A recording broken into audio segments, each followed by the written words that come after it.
Welcome back to the Birthling Podcast, everyone. I'm so glad you're here. Welcome.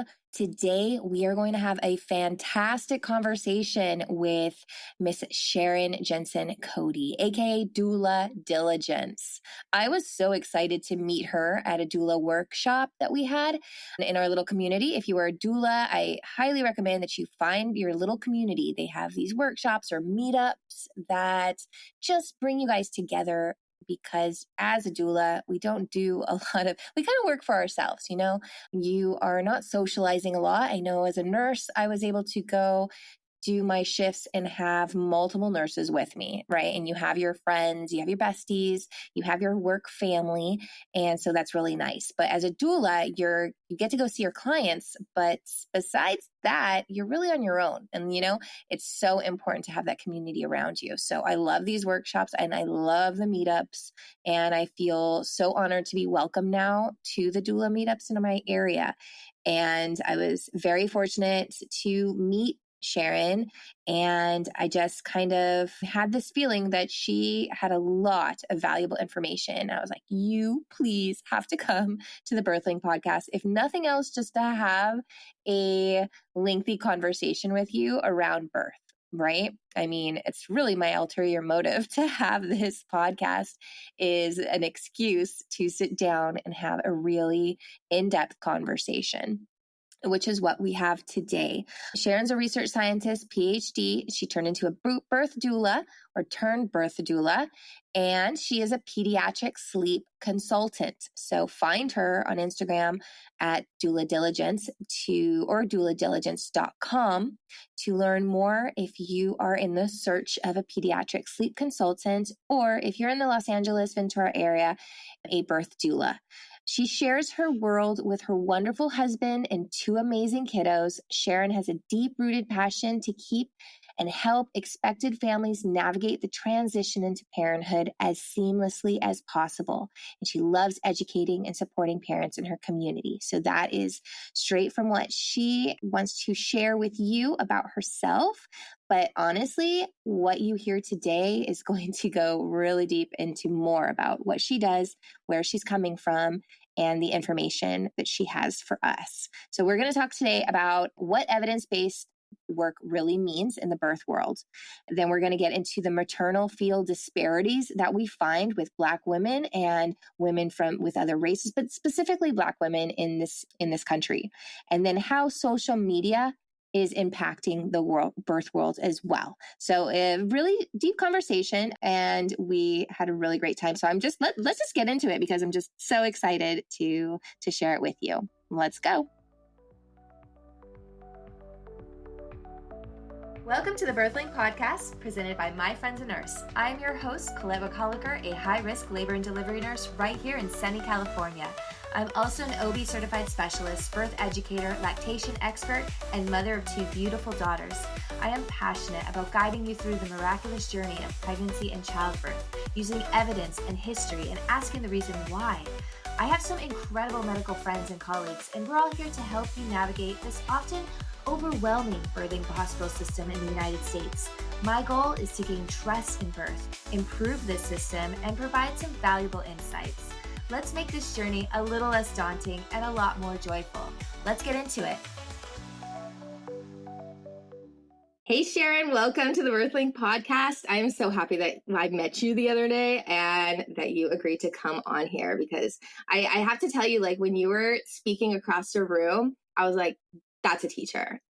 She is an expert. She knows her stuff, that lady over there. Just the way you present yourself, the way you speak, like, I have to say, you are a force, girl. You are a force. How are you doing? Good. Thank you for that. It's funny because I keep telling myself I'm not a teacher, right? Like, I'm like, I don't know much about much, but a lot of people have been telling me that recently. So I'm like, okay, I need to run with it, I guess. But thank you. Thank you for having me. I love your energy, and I feel like we're going to have a really good conversation. So I'm excited. Oh, we will. I'm sure we will. Even before this, we were like talking. I was like, oh, why did I just push record Hit record, 10 hit minutes record, ago? right? And then you gave me the topics that you wanted to talk about. And just like, I love these topics so much. So we'll get into them. We'll talk about the evidence-based birth doula work that you do, which I think is really great. You're getting into your background a little bit, which is going to be interesting, and how that relates. We can get into the maternal fetal disparities that you were talking. You're like, I will be talking about that. I'm like, hell yeah, you will. And how social media is affecting the birth world, which sometimes I'll just fit that into every conversation I have because I think it's just a huge topic. So, but first, can you just like introduce yourself? Let us know a little bit about your background. And I myself, I'm curious to know what got you into the birth world. Yeah. Okay. Well, again, thank you for having me. So I kind of have similar stories as, other birth workers, other doulas, in that like you're just obsessed with birth. I witnessed my sister's birth or I was a part of my sister's birth when I was 17. And honestly, like, I'm not even going to sit here and be like, it was beautiful. It was disgusting. Like, it was gross. And it was one of those things where I was just like, oh my goodness, how does every woman go through this? Right. Like, it's insane, but it was so transformative for me. Like, it just opened my eyes to all things pregnancy and birth. And I was just, from then, just so fascinated with just how, the female body is able to do this, right? To host a foreign, substance and actually birth it and all of that. I did go the more traditional route after college. I went to graduate school. I got a PhD in molecular medicine and was working as a research scientist for some time, and I loved it. I love being at the bench. I love being able to, contribute to society and kind of helping patients get the care that they need. It's still a huge part of my life, my story. And, I loved just everything about both grad school and working as a research scientist. But even within that time, right, like even in college and graduate school, I was still really obsessed with birth. And some of the classes I took in college and some of the research I was involved in graduate school, and even the presentations I would listen to on preeclampsia and all things maternal fetal health, right? Like, I was just like eyes wide open. Like, it just was I don't know, it drew me. I didn't know it at the time that this is what I would be doing, right? Because again, you go the traditional route, you think I'm going to be working as a scientist for the rest of my life. But yeah, like now looking back, there were like little hints of like, oh, like this is what I really, am passionate about and want to do. So cut to 3.5 years ago, I got pregnant with my son after, miscarriage. And just, I also, like, in my family, there are a few infertility issues and pregnancy issues and all of that. And so I got pregnant with my son, and I just became utterly obsessed with pregnancy. Like, it was a problem where I, like, everything, and that's kind of how I am anyways. Like, whenever I'm interested in something, it's just like all eyes on that. But everything I was doing was researching all of that was all about pregnancy. And I don't know if I mentioned, my PhD was in molecular medicine. So I was doing metabolism research at the time. But it's funny because I'm like supposed to be at work working on, the things that I'm supposed to be working on. And I'm over here like researching all things. You're like, how does CoQ10 affect pregnancy? Exactly. Like, and like really just like diving deep behind the biology of it, right? Instead of doing the work I'm supposed to be doing. Anyway, and so I since just quit my job. I took a bold step because I was like, I feel like I need to be doing this. I have since welcomed my second child. I have a 6-month-old who is honestly so amazing. And I've been doing doula work full time since then. And it's just been so incredible. I've gotten the chance to work with so many families at this point. So I've kind of seen a lot of it, right? From water birth all the way to planned cesarean. And it's fascinating because a lot of people say it, but it's really true, where every birth is different, right? You can have two different women birthing at the same hospital, same OB, same birth plan, and it goes completely differently, right? And so it's just been honestly such an honor to be able to be a part of these births, but also amazing because I'm able to learn and learn and learn. And I'm like, when you are a scientist, you're just a constant learner. And so it's one of those things that I'm soaking it all in, and I'm taking everything for what it is. And I'm, learning from each birth and applying that to the next birth. And yeah, it's just been incredible. In the meantime, my son was a not so great sleeper. And so I became obsessed with baby sleep as well, and just kind of the science behind baby sleep. And like you hear all the things, the wake windows, schedules, feeding, like all the things, right? But I was just really interested in why, like, right? Like we obviously don't know much about even the adult brain, but especially about baby brains. But I just wanted to know as much as I could about baby sleep. And so I became a certified sleep consultant. And that's honestly just been so rewarding as well. Like I keep like going back and forth which one I like more because just the passion and the relief, I should say, the relief that families get when their babies start to actually sleep and they, like teach them how to sleep independently and sleep through the night and like they're not nap tracked and they're not doing all the things that they were doing prior. It's just honestly it's amazing. And I like will get pictures of, past clients and they like it's the wife and the husband and they're like have a glass of wine and they're like, hey, we're able to like drink wine and spend time with each other now, right? Because I'm not like, sleeping with my baby. And again, there's nothing like I actually coached up with both my kids. There's nothing against that. I always say do what works for you until it stops working. But a lot of the families that I work with, it's not working for them anymore, right? And so just being able to help families kind of get the sleep that they deserve has been incredible. So yeah, I'm also a sleep consultant and I love that as well. Amazing. I feel like we all, well, not, I guess not all of us, but a lot of us, when we become parents, like we do become, or we want to become experts in that where we're at. So whether it's pregnancy, we want to get it right. We want to do right by our kids.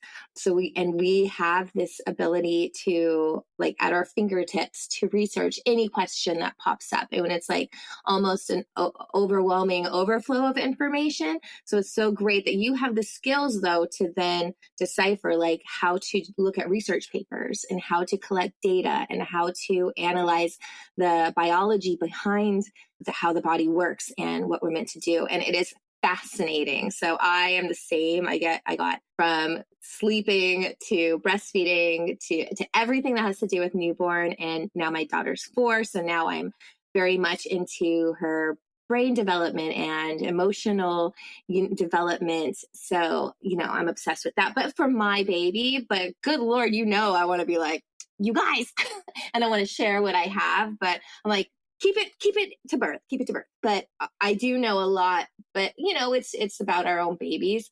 What would you say then to moms that are researching like that? Like, how do we get through all the overwhelming data and facts out there, right? Like what do you think? Like, what's your opinion? Someone's scrolling or Googling or maybe asking their doctors, before they step into maybe getting a sleep consultant, like what would, I guess I'm going on multiple questions, but so how would you say someone listening that's pregnant and trying to decipher between evidence? Let's start there. Evidence. What would you say is the correct evidence when someone's looking at it? Yeah. I mean, I think first of all, my heart goes out to even you and I, right? Like you said, we have the world at our fingertips, and so it is very easy to just Google something, and the AI summary on Google pops up, and you're like, okay, good, that's what it is, right? And or you look at multiple websites and you see kind of conflicting news, and it's like, okay, well, which one is right, which one is wrong? So my heart goes out to all of us, right? Because we're living in a time where it's like it kind of sucks that we feel like we can't trust our providers, right? Like our providers, the experts, the researchers, the scientists, the OBs, the midwives, all of them, right? They are the people that we should just go to. We want to. They're the people we should just call, right? Exactly. And whatever they say is typically like, okay, yeah, I trust them because they've done years of schooling. They've done all the things. They have the experience, right? They've worked with hundreds of families. They kind of like have that personal experience, but it just feels like we can't do that these days. So first of all, I'm sorry for all of us that is the case. But to your question, evidence is obviously, even if you say evidence-based or evidence-based doula, whatever you want to say, it is definitely a buzzword right now, especially like since COVID. People are like, oh, I'm going to do my own research and all of that, right? But I think you can't just, or you shouldn't just look at someone that says like, oh, they're evidence based and just take that for what it is, because their evidence may not be what is actually considered evidence, right? And so and I'm not going to like peel back every layer of the onion, but basically in the research world, the way it works is you have a scientist. They do a study for years and years and years, right? They have a specific topic that they're researching.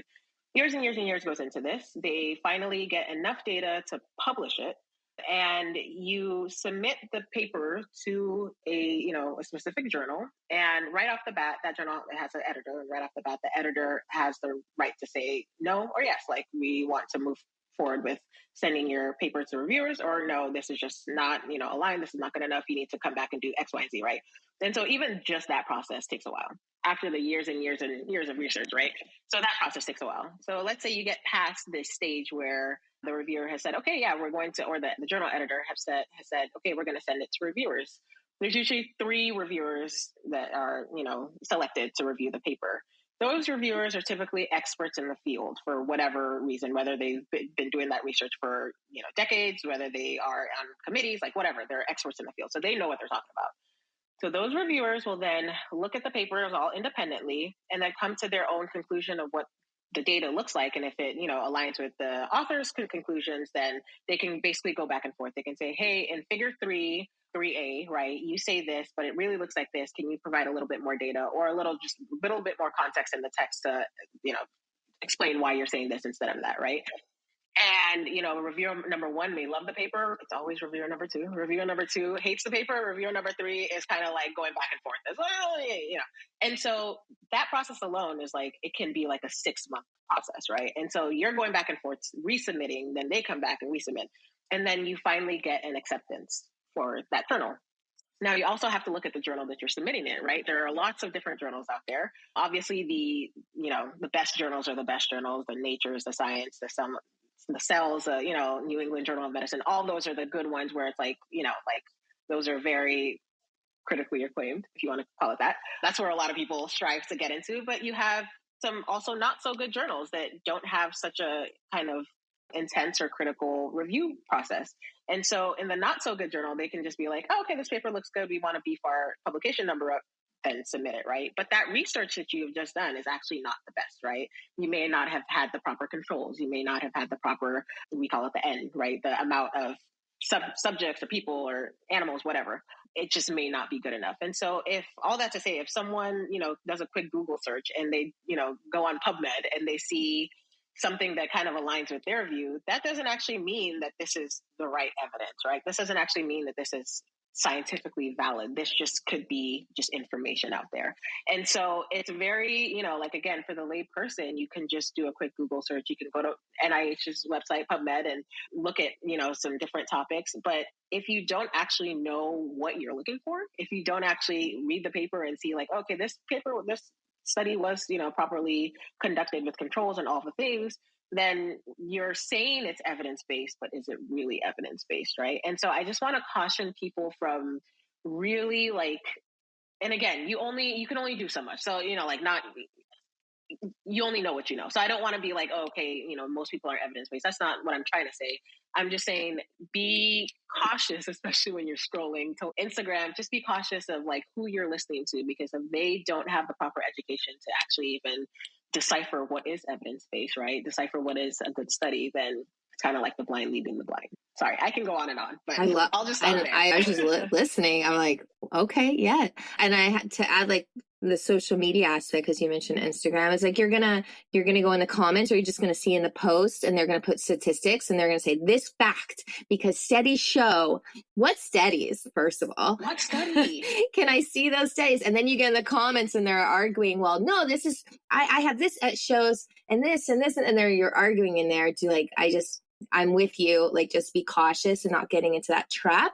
And then even with your doctors, if they give a recommendation, ask for them to send you that study. Can I see that publication? Like, what journal was that in? Can you send me that evidence of that study so that I can read it? And your doctor's eyes would be like, what? Like, it would just be, there would be like, I don't know where that was in 1994. Exactly. I can't recall what study that was. I've been saying this for 20 years. I don't know. Right. And no one ever, like pushed back on this, which is again valid, right? We want the information, and it's okay to want the information, but it's, yes, like asking the right questions, and even not just stopping at one study. I think one thing that you do learn in grad school is you got to look at the whole picture. Like, it's not like any one study can say anything, right? You can bump your toe and all of a sudden you can think that you have gout, right? Like, it can be you can Google and say like, oh, okay, now, WebMD says I have cancer, right? Like any one study can say one thing. You have to actually step back and read multiple studies, right? Get the full picture. That's why research scientists, like, we can't do it all. Like there's literally one thing that we're researching, because it's like if we did a deep dive into everything. It's so nuanced. Like what you're studying is so like we're studying this topic, but we are not as pregnant women and giving birth is not this. We're not just this. We are so many things. So I would draw like for patients who are like they're like, well, he said that there's a 80% chance or whatever. I would draw a bell curve on the thing. I'm like, okay, you see this curve? Okay, so the majority are up here. That's what he's giving a recommendation on because of this. And some people are here and some people are over here. But really, and then I start making these dots all around the bell curve. I'm like, but really, we're all over here. So all he can do is give you a recommendation based on this. And I think you should listen to that. But then let's tie in all the other factors of what's going on, right? And I think that's key, right? I think, and again, like, I don't know, I guess I have a qualm with social media. I think that's the problem, is that we can't relay what you just said, right? So a lot of people these days will just, doulas included, like they'll just post Nurses, doctors, yeah. Yeah. Like Pitocin's bad. Don't have Pitocin, and it's based off of like whatever the doctor has just said. Like, but that bell curve that you're talking about, you have to talk about, right? Like the average, like the outcome from women who are induced and have Pitocin is like, this is the average, right? Like there is a good chunk that this happens, but there are people both on the good side and the bad side, right? And so you really have to like highlight that, because otherwise it does become harmful for people who are just scrolling, right? And they just see Pitocin is bad, or like if I don't do a perineal massage, I'm going to tear, right? Like they see that kind of sound bite, and then it's like, okay, well now I'm going to tear because I didn't do perineal, right? It's just right. Like we have to be We're going to careful hear all the anecdotal evidence, all the stories like, well, my friend, she delivered on Pitocin and she was fine, and then oh no, my baby has brain damage because of Pitocin, and it's just like it's everything in between. So, and then unfortunately, I see doctors giving their recommendations that way as well, instead of stating, okay, so I recommend Pitocin so we can get this labor going because of risk of infection, and then they just leave it there. But you could also say like, well, if you're not, comfortable with Pitocin, then we could also do this, this, and this, right? Exactly. Like, so, exactly. So the dots are everywhere for every person. And you can give a recommendation due to a study that you read, like the ARRIVE trial, inducing at 39 weeks. Okay, well, is that really for an umbrella? Right. Because that study came out. Now you're going to induce all your patients under. Right. It's way too nuanced to take that. So I think we keep pushing, studies and research and scientists. And I love that, because that's how we learn about our bodies. That's why we're where we're at when it comes to treatments and saving so many people, right?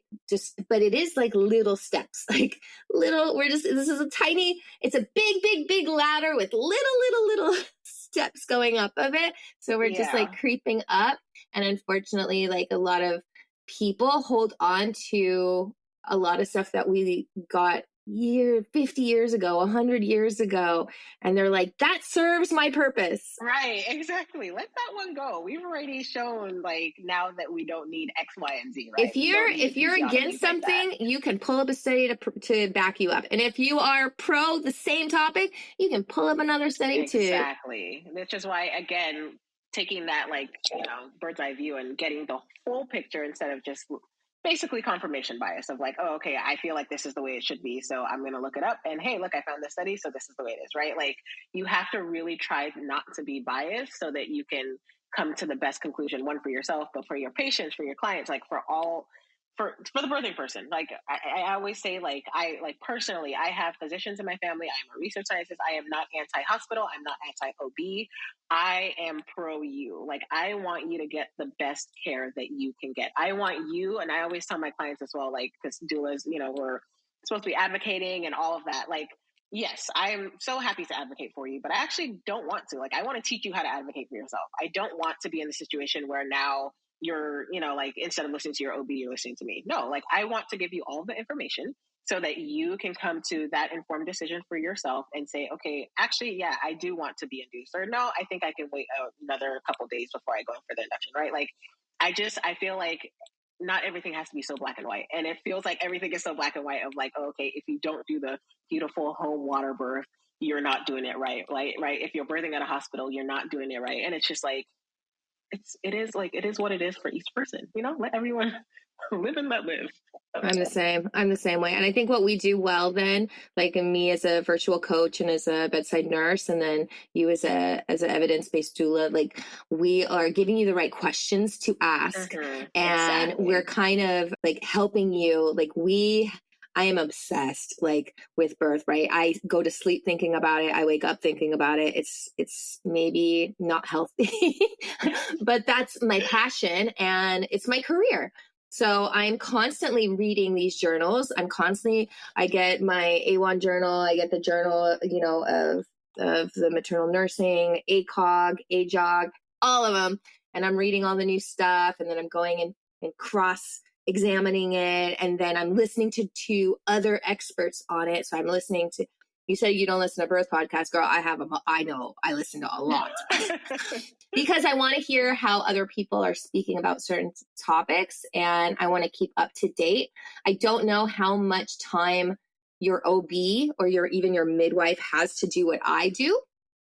Let's talk about it. Let's talk about it. Okay.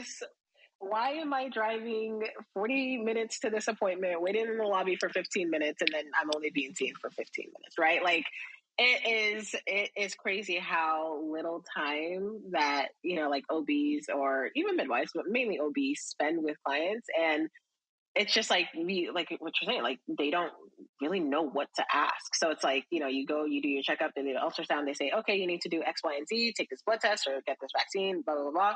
And then any questions, right? And you're just like, dude, I'm just catching up from hearing my baby's heartbeat. I heard you said my baby's okay, and now I'm just happy about that. Like, and it's like, okay, yeah, okay, great. And then they leave, right? And so, yeah, to your point, just like providing questions even beforehand. I love doing that for the people that I work with. Of just like, okay, you're going to your 20-week anatomy scan. That one is obviously more involved. So while you're laying there, here, ask all these questions, right? Ask about X, Y, and Z so that you can even just have that peace of mind, but you are just talking to another professional of kind of their opinions on what they're seeing, right? You're going to your 30-week appointment. This is the things that you should be talking about.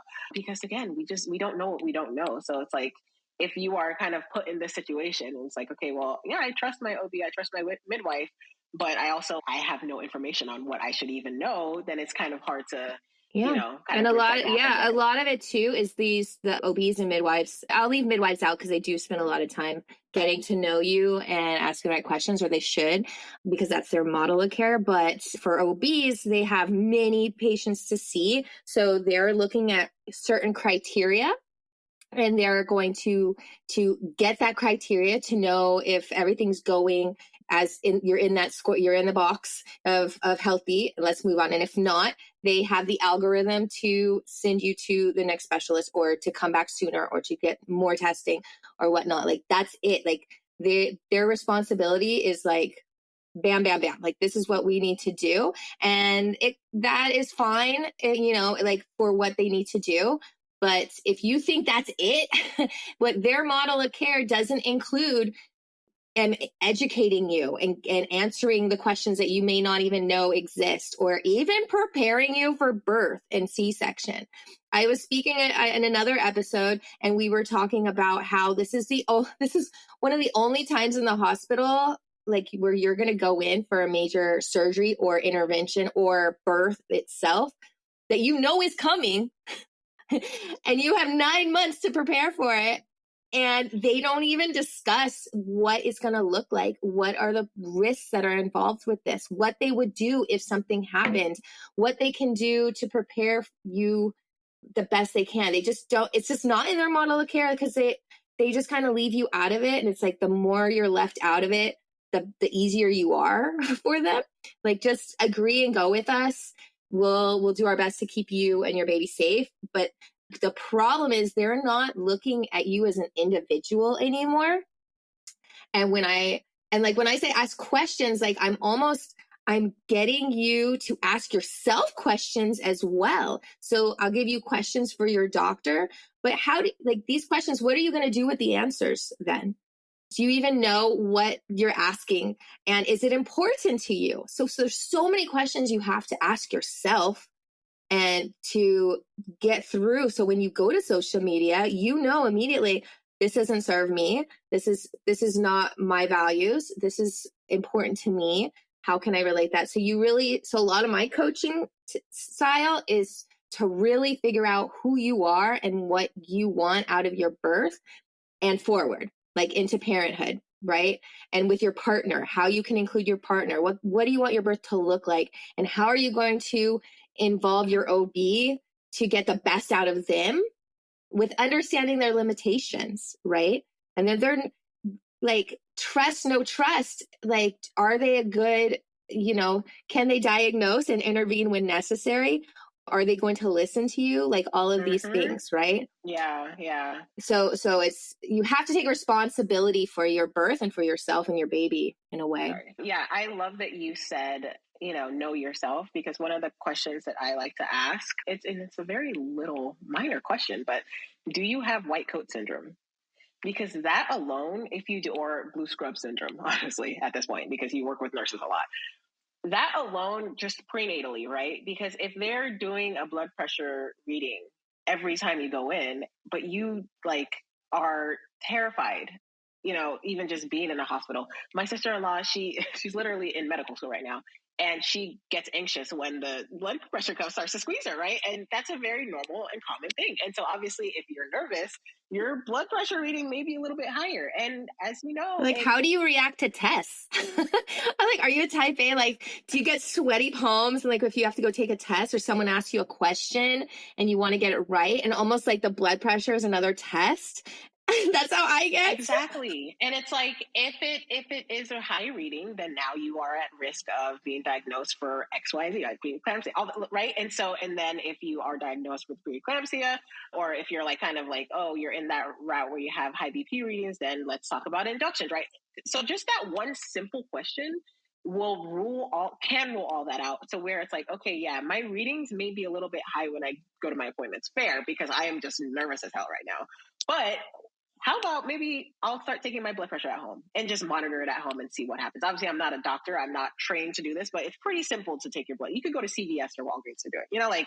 You can get those readings, monitor it at home when you're not stressed out. And that alone would show you, okay, I'm not actually I'm good, right? Like my blood pressure actually isn't routinely high.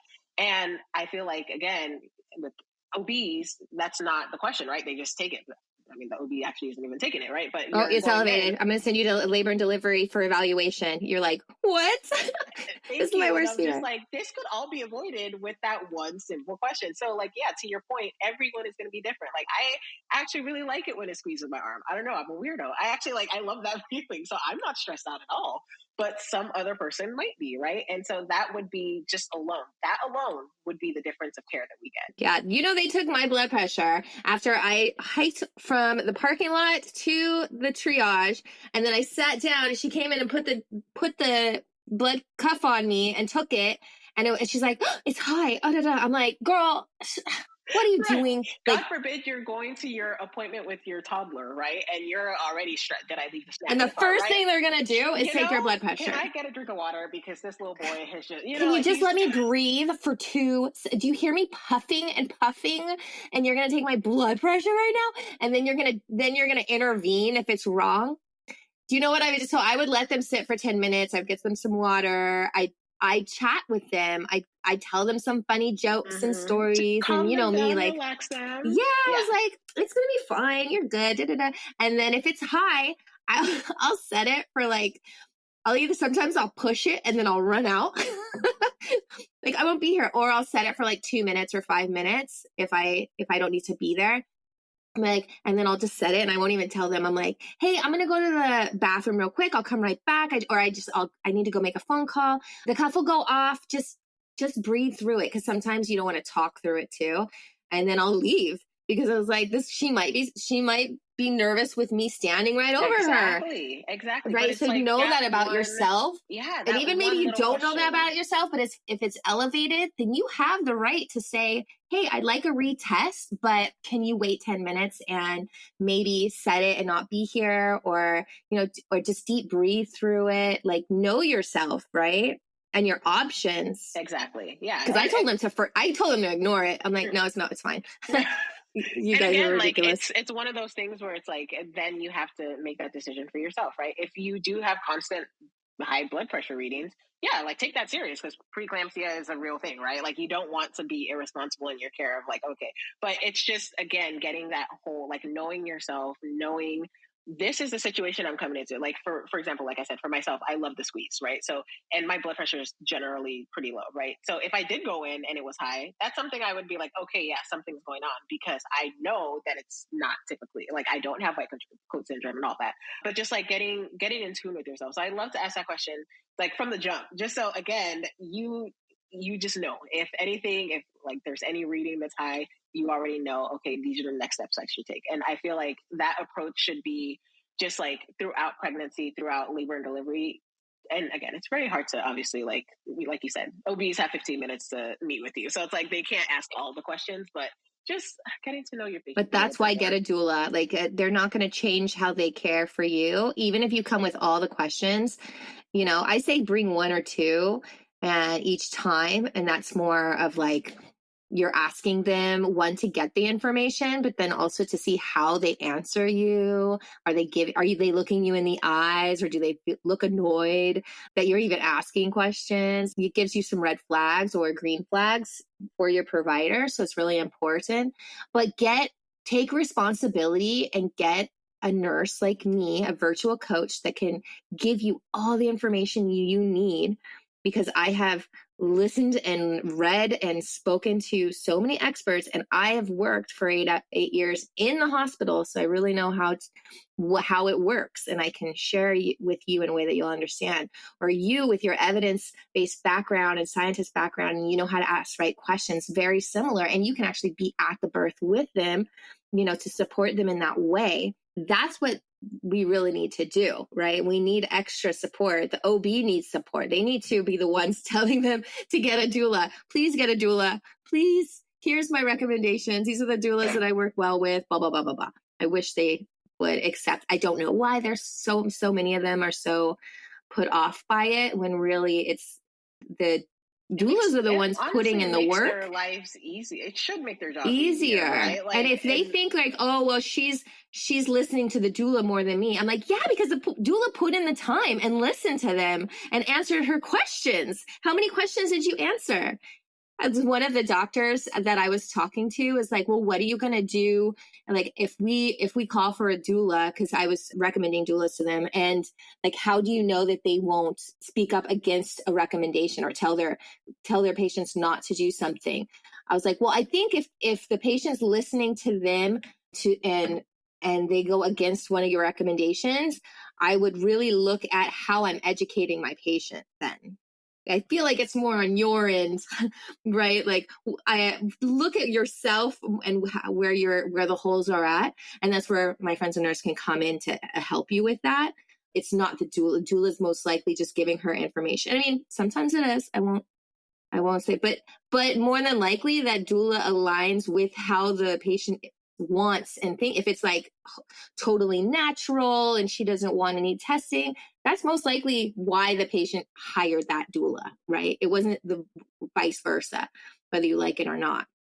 And then the evidence-based part of it, which I love that you're asking those questions, is because the evidence is like, yes, it's all those studies and the data and what the doctor knows. It's the doctor's history and experience are included and their anecdotal evidence. Then it's the hospital and their studies and their evidence of what the community has shown in general, whether it's maybe a higher population of, you know, lower income or people that have more hepatitis in the area are going to be more pushing the hepatitis B vaccine, blah, blah, blah, blah. And then you have the patient, where the patient's coming in with their evidence, which includes maybe white coat syndrome, or, you know, maybe they want all natural, or they have a history like yourself, of history of pregnancy problems with the women in your family, right? Like you're coming there, and Susie next door doesn't have the same issues as you. You're coming in. You need all three. And so many women are just coming in and taking their evidence at face value, or they're listening and reading a study on evidence-based birth. And they're like, oh, that study says this. Okay, I'm going to do that. Right? It's just one piece of the puzzle. You really need to find out what is your evidence, what are your values, and what are you coming with, so that you can make a complete decision based on that you feel really good about, instead of just blindly trusting them. So, and I love that you ask those questions because you get it. Yeah. I love that. All right. So before we finish up, we have to talk about what you find with the maternal and maternal fetal disparities for women of color, for Black women, for just what you are working with and you're finding, because you said it was the Black Awareness Week. Is that correct? Yeah. So Black Maternal Health Week. Yeah. It's like yes. Black Maternal Health Week. Yeah. Yeah. That's coming up. I think it's next week, actually. Yeah. If you guys can't tell by my voice, I guess. I don't know, because this is a recording. I am a Black woman. I'm actually Nigerian. So I'm super just passionate and kind of just really interested in learning about the disparities within, the different communities, right? As a lot of people know right now, I hope every doula knows that Black women are at 3 times higher risk of dying during childbirth than white women. So that fact is just there, right? And so we have to start asking, and not start, because we have been asking these questions of why this is the case, right? There have been plenty of studies that have shown that even socioeconomic factors are actually not the cause of this, the root cause of it, because you have people, people like Serena Williams and people like Beyonce having complications that could have led to some pretty morbid things. And obviously they are very rich, right? And, there are just multiple examples of people in affluent communities that are Black and brown still being affected by this. And so it is a question that we have to just keep asking of, what is this implicit bias that we are experiencing as Black and brown women? What is let's just call it what it is, racist kind of bias again that we are experiencing, and we need to start really questioning it and taking it very serious. I am so I mean, I love all the people that I work with, all the moms, but I am so passionate about helping Black and brown women, just because again they go in kind of at an increased odd of anything going wrong, right? And so just bringing awareness to that and letting everyone know that it is a problem, and we are really hoping that it gets better, especially with doula care and care of midwives, of just like realizing that this is actually a very real thing and it shouldn't be. So yeah, I am super passionate about it. I love to, obviously that is a topic that it would take a very long time to talk about, so we don't really have to talk that's about a whole right now. episode. And I should have you back. We could talk about Absolutely, because there's so the nuance is just like, it's crazy. Just knowing, I read a study the other day saying that Black women who are birthing are still at higher risk of, again, dying during childbirth. So Black women who are highly educated, right? People who went to college and have PhDs and all that, they are still at higher risk than white women who have a college degree, right? And so again, there's not like an educational disparity there either. It's just there is something within the care that is provided to that Black woman that puts her at higher risk. And it blows my mind, and it's so sad. So I heard, I would hear about it, especially when I lived in Glendale, and we were a very high population of Armenians, and we were used to that. And so when I went up to Seattle, that's where I really saw the blatant racism and disregard for their voices just shut them down. They didn't listen to one thing they had to say. They spoke over them. They treated them like, I had a doctor, literally, this woman was saying, my baby's coming, and she had just been given to me, so she was my patient. And I was like, hey, she said, and the doctor comes in and she checks her, and she's like, she's 8 centimeters. She's not delivering right now. And she's just like, she's like, the baby's coming. Oh, and she's like so uncomfortable, and I'm trying to help her get into different positions. The other nurse comes in and takes her blood pressure while she's moving around. And she's like, the blood pressure's like, it's too low, like, or too high or something. And she's like, I'm going to push the medication. And I grabbed her hand and I said, do not give her the medication. Like, that could affect, we don't know how that can affect the baby or her or whatnot. Like, she's moving, or that was not a correct reading, and we just need to everyone needs to calm down and support her and listen to her. And nobody would do it. So she ended up, then that nurse shoved me away because I was a traveler and she hated me. And she was just like, because I kept doing things like that. And she shoved me away and she pushed the meds. And the doctor sat there like smug, sitting there, crossing her legs like this. Yeah. And then, and then I was like dumbfounded because, I was like looking at this poor woman and I was like, I got you. It's okay. Your baby's coming. And I was smiling and I was like trying to counter what they were doing. And I just couldn't believe how they would not even speak to her. They were just rolling their eyes, like looking. And then when I turned her to her side, guess what? That baby's head was poking out. And that doctor had to jump out of her chair, grab her gloves, and she pushed me out of the way. And she was a bit nicer to me after that. But I mean, I face that stuff all the time. But it wasn't about me and how they were treating me, but how they were treating this woman. And that's one story. I have multiple. Like, really? Right. Yeah. Yeah. And even like, it's funny because it is very blatant. My sister, like, same experience. She just wasn't listened to. And I would like tell her, okay, ask X, Y, and Z. And she would ask, and then they would tell her something, or she's like complaining about something and they're just kind of brushing it off. And it's funny because that kind of stuff would happen to me. But for me, myself, like, I am actually married to a white man, and I always make it a point to like note my care. And this is even outside, obviously, birth, but just like note the care that I receive when he's in the room and when he's not in the room. And it is a stark difference. And so it's just like one of those things that it needs to be talked about more, and it needs and sometimes it's not so blatant. Sometimes it's just them kind of like, oh, sweetie, and patting you on the head like, you have nothing to worry about. It shouldn't You're be fine. that painful right now. Like, right. Or mean? they come in with, or they do have these quiet racism or biases. And so they're just going to check on you a little less. They're going to not check your bleeding as much, or you're going to complain and they're, again, let's pat you on the head. I see that a lot.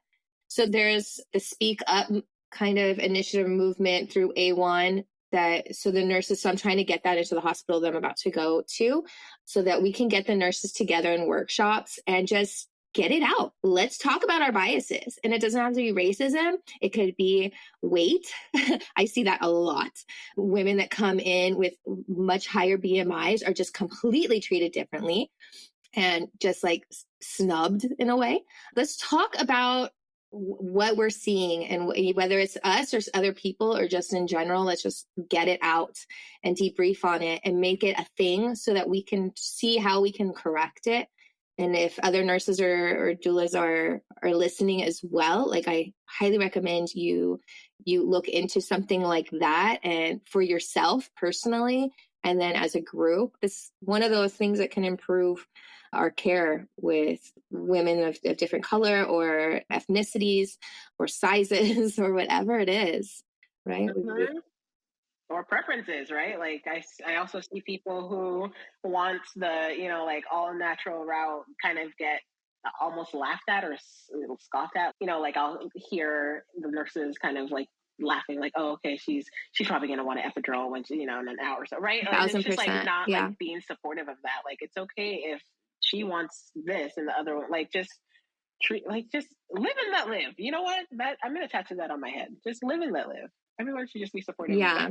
People are definitely, you can see it online, you can see it in social media, but it does cross into the hospital and how nurses care for you, because nurses are humans and they're coming with their own, ideas of what is right and what is wrong. And sometimes, and they're very trained, they're hyper trained in the hospital. So a lot of the hospital policies and drive them, and they see a lot of terrible things in the hospital. So they're coming with a lot of fear. I probably have a whole episode on fear soon, but I would love to talk to you about that, because yes, that is also a huge component of it as well for the birthing person, but then also for the provider, right? If you have a provider who, has just, even a doula, but anyone like who's just experienced a mom bleeding out or a baby unfortunately passing or whatever the case, right? The next patient that they have, they're probably going to be a lot more conservative with that patient, right? And you just might be that next patient. So, and then, like, that doesn't mean that that provider, like, all of a sudden they just want C-sections for everyone. That's not the case. But then in your experience, right, because that's what you experience is your provider pushing a C-section, then you might kind of figure that, oh, okay, all OBs want C-section, right? And so I think there's just, it's just so nuanced. There's so much. And all those OBs will say that they're evidence-based. Right, exactly. That, yeah, right. But and that they've read the studies and they'll quote, Your lived experience does, again, as a doula, as a patient, as a nurse, as an OB, as a midwife, your lived experience is going to impact how you care for patients. And so, yeah. I know, girl. I know. So when you say evidence-based doula work, can you just sum up what that means?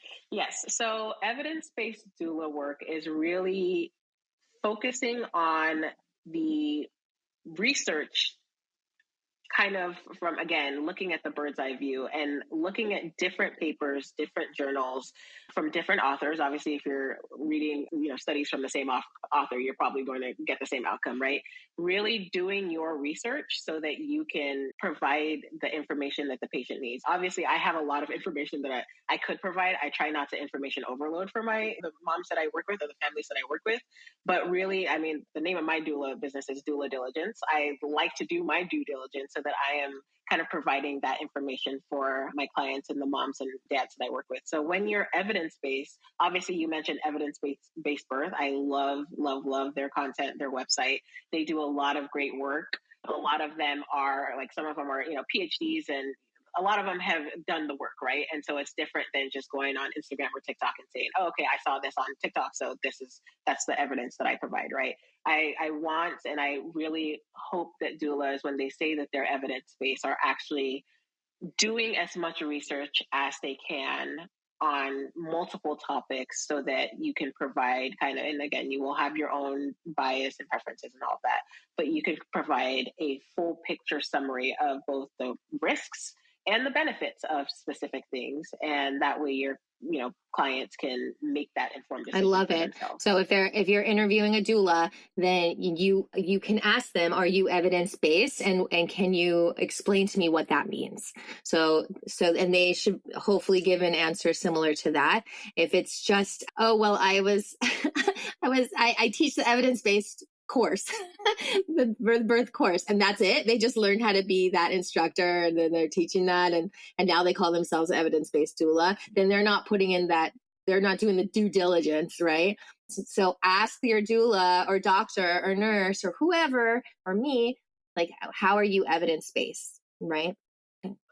Exactly, because things are ever evolving. Research is always, like, you're always coming up with new things and new ideas and new discoveries and all the things, right? So what worked literally last year, we may now see a retrospective study and saying, like, oh, okay, that actually is not the case, right? And so you always want to keep abreast with the research, and that's how you are evidence-based. It's not just one thing that you Googled 2 years ago and you're just like spewing that information over and over again. No, like, you just need to keep up and continue to learn so that you can provide the best information. Yeah, I like to say I'm an expert, but the way I read and study, it's like I feel like I'm brand new. Like, I can't stop. Listen. Yeah, no. One thing that you learn in grad school is the more you know, the less you know. Like, that is a very common phrase, because it's like you can learn everything about this topic, but you actually learn something new every day. Yeah, because there's just so much to know. Exactly. So yeah, it's just you can quickly get overwhelmed, especially if you're a layman, if you're pregnant, if you're just like, I just want to know what I need to know. Especially, I don't want to do all the research. Okay, I don't. I want you to do all the research so that I know that I have a trusted person. Yes, I never put it on the pregnant person. Never, because it's not your job to learn that. Like, to the same extent. Right, but share who they are as a person, what is important to them, and what they can bring to the table, so to make the best decisions as a team. Oh my gosh, Sharon, this has been so much fun. And I told you I could go an hour. I wasn't lying. I had a feeling. I said 30 minutes, and in my head I was like, yeah, right. Talk Me about too. that That's why I have a me too. podcast. Like we could just I recommend it.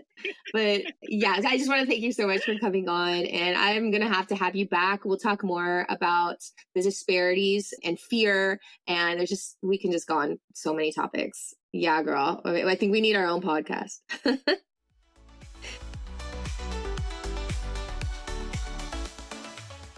All right. Did I tell you or did I tell you? That was fantastic. Thanks again to Sharon for coming on and sharing all her wisdom with us. If you are looking for a doula and you're in the Ventura and Los Angeles area, give her a message on Instagram at doula diligence with an underscore or douladiligence.com. You can reach her on there. And then, of course, if you'd like to work with me as a virtual doula or in person now, because I am stepping away from the hospital system for you know why, and I will be at your service. Give me a message, myfriendsandnurse.com, or you can find me on Instagram and Facebook at myfriendsandnurse. And I would love to chat with you, even if it's just for an interview or consult, and that be all. Then I can leave you with something. Then I feel so full. And if you'd like to hire me as your doula, of course, I am here for you as well. Okay. We live in abundance. So Sharon, if she gets you, I'm so happy. And if you'd like to work with me, so happy. So it's all about you. So enjoy the rest of your summer, guys. I will see you on the next episode. Bye. Thank you for listening to My Friends and Nurse presents the Birthling Podcast. We hope you enjoyed today's episode and found it valuable. Before we go, a quick reminder. The information shared on this podcast is for educational purposes only and should not be considered medical advice. Always consult with your healthcare provider for any medical concerns or questions. If you enjoyed the episode, please subscribe, leave a review, and share it with your friends. Your support helps us reach more people and continue to bring you great content. Until next time, stay healthy and stay informed.